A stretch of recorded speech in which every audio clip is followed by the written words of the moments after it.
Nah, ini adalah part bagian terakhir yang tidak kalah penting dari part-part sebelumnya, yaitu part 1, part 2, dan part 3. Oke, tetap di part ini dan tonton sampai full.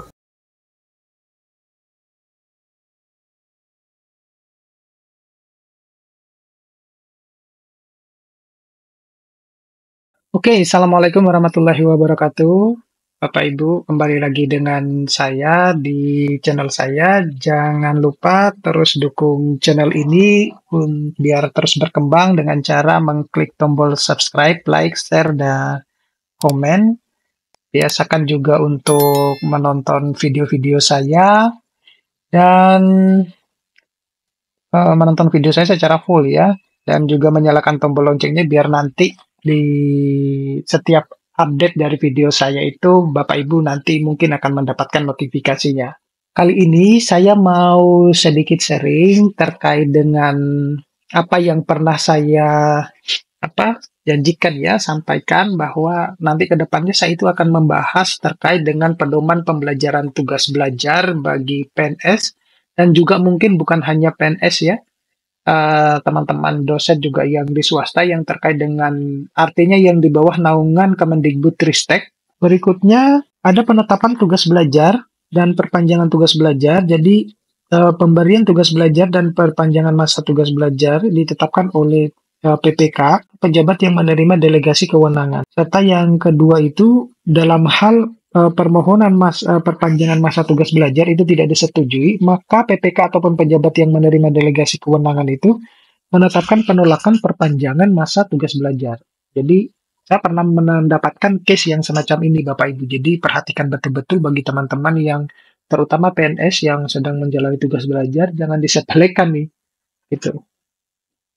Kemudian pemberhentian tugas belajar. Nah, kalau pemberhentian kan tentunya ada dengan berbagai macam kemungkinan-kemungkinan atau yang didapatkan ya. Misalnya yang bersangkutan itu tidak mampu menyelesaikan tugas belajar berdasarkan dari evaluasi dari perguruan tinggi tempat dia kuliah, tidak dapat menyelesaikan tugas karena keadaan mendesak gitu ya, PNS dapat diusulkan kembali untuk melaksanakan tugas belajar, kemudian tidak sehat jasmani, kemudian tidak melaporkan perkembangan tugas belajar, di mana kita itu diwajibkan sebenarnya setiap semester itu melaporkan tugas belajar kita, aktivitas ya, kegiatan dari tugas belajar kita, kemudian tidak menyelesaikan tugas belajar sesuai dengan tugas belajar dan perpanjangan, jadi dia sudah melewati perpanjangan 1 tahun itu 2 semester, kemudian melakukan tindakan melawan hukum, serta bekerja di luar kegiatan tugas belajar. Nah, sedangkan pembatalan tugas belajar, jadi kalau pembatalan tugas belajar itu bisa dibatalkan sebelum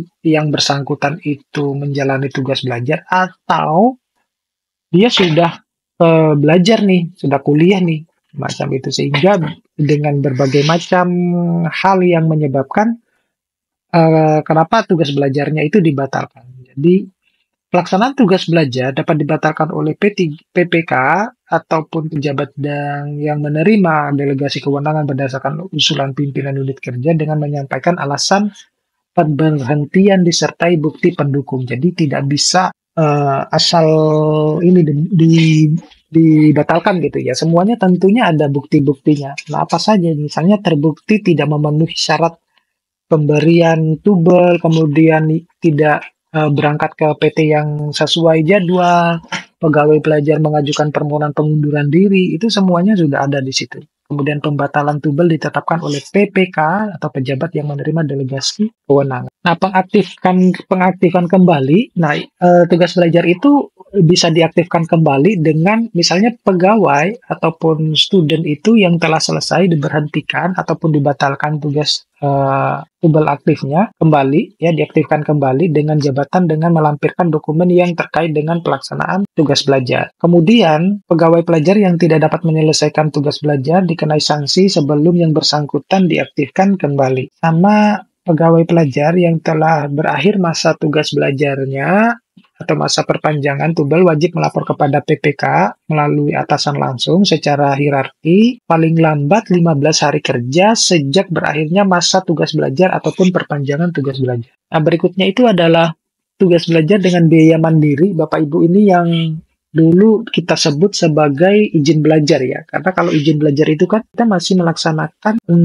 kegiatan tridharma kita ya. Kalau kita berbicara tentang tugas belajar dengan biaya mandiri, nah tentunya tugas belajar dapat diberikan kepada pembiayaan yang bersumber dari biaya mandiri yang disediakan oleh calon pelajar secara penuh. Jadi tidak ada hubungannya dengan beasiswa gitu ya, ataupun dari anggaran APBN gitu. Kemudian tugas belajar dengan biaya mandiri dapat dilaksanakan dengan melaksanakan tugas jabatan. Tubal dengan biaya mandiri diberikan bila memenuhi kriteria: satu, ada kebutuhan mendesak di luar rencana kebutuhan kompetensi, belum tersedianya pembiayaan, kemudian persetujuan pegawai pelajar, jadi atas dasar persetujuan. Kemudian tubal dengan biaya mandiri yang dibebas tugaskan dari tugas jabatan diwajibkan ikatan dinas selama 1 kali masa tubal termasuk perpanjangan. Sedangkan kewajiban ikatan dinas dikecualikan untuk tugas belajar dengan biaya mandiri yang melaksanakan tugas jabatan. Jadi perhatikan yang warna merah dan biru. Nah, apa yang harus dilakukan?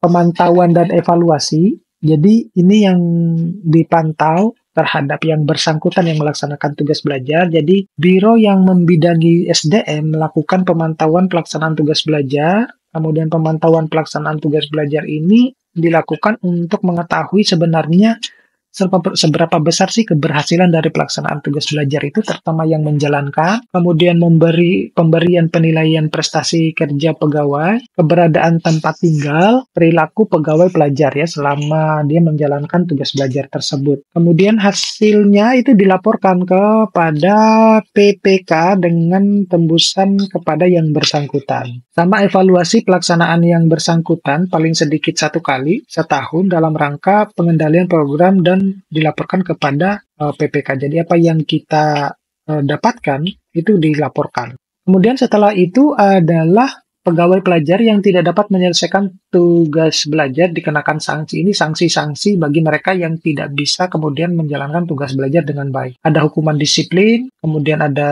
tetap melaksanakan ikatan dinas, kewajiban pengembalian atau menyetor seluruh biaya yang ditambahkan, jumlah 100% biaya dalam surat penjaminan pembiayaan ke kas negara. Jadi apa yang sudah menjadi misalnya mendapatkan APBN itu harus dikembalikan, dan itu sudah ada banyak yang sudah melakukan hal tersebut. Kemudian yang pegawai pelajar yang tidak melapor kepada PPK setelah berakhir masa tugas belajar atau perpanjangan tugas belajar, pegawai pelajar yang bersangkutan itu diberhentikan dengan hormat, tidak atas permintaan sendiri, dan dikenai sanksi sesuai dengan ketentuan peraturan perundang-undangan. Dalam hal ini adalah pasal 36. Setor ke kas negara. Bagaimana mekanismenya kalau kita menyetor ke kas negara? Ya, tentunya kalau kita setor ke kas negara itu adalah pegawai pelajar yang tidak dapat menyelesaikan tugas belajar sesuai dengan jangka waktu tugas belajar tersebut. Perpanjangannya dikenakan karena diberhentikan dengan alasan keadaan yang mendesak misalnya, atau tidak sehat jasmani dan rohani, tidak dikenakan sanksi pengembalian atau penyetoran ke kas negara. Namun kewajiban pengembalian atau penyetoran ke kas negara apabila pegawai pelajar itu misalnya membatalkan secara sepihak dari tugas belajar yang sudah dilaksanakan, kemudian yang bersangkutan itu mengundurkan diri, kemudian tidak melaksanakan ikatan dinas dengan baik. Nah, kewajibannya tentunya ya dia harus menyetor ke kas negara yang dilaporkan oleh pimpinan unit kerja kepada PPK melalui pegawai yang bersangkutan. Kemudian ada ketentuan peralihan. Ketentuan peralihan di sini itu adalah pada saat peraturan menteri mulai berlaku, di mana pegawai pelajar yang telah mendapatkan SK tugas belajar, kemudian ada pegawai pelajar yang sedang melaksanakan tubel, pegawai pelajar yang mendapat jaminan pembiayaan selain yang diatur dalam peraturan menteri ini, kemudian PNS yang diberi izin untuk belajar dengan biaya sendiri. Nah, kemudian kalau yang sebelum peraturan menteri yang diundangkan, tetap melaksanakan tugas belajar atau izin belajar sampai berakhirnya jangka waktu yang ditetapkan. Bukan izin belajar ya, tetapi tetap tugas belajar. Nggak ada izin belajar sekarang. Kemudian ketentuan lain-lain ini bisa pelaksanaan tugas belajar bagi dosen PTN yang berstatus P3K atau pegawai non-ASN diberikan oleh kementerian setelah berkoordinasi dengan kementerian yang menyelenggarakan urusan pemerintahan di bidang aparatur negara (BKN) dan kementerian yang menyelenggarakan urusan pemerintah di bidang keuangan. Kemudian ada pada saat peraturan menteri ini mulai berlaku, Permendiknas nomor 48 tahun 2009 itu tentang pedoman pemberian tugas belajar bagi PNS di lingkungan Depdiknas dicabut dan dinyatakan tidak berlaku. Kemudian peraturan menteri ini mulai berlaku pada tanggal diundangkan 21 Juni 2022. Jadi ini sudah 1 tahun yang lalu, Bapak Ibu. Oke, terima kasih Bapak Ibu. Ini sekedar informasi, mudah-mudahan bermanfaat buat teman-teman yang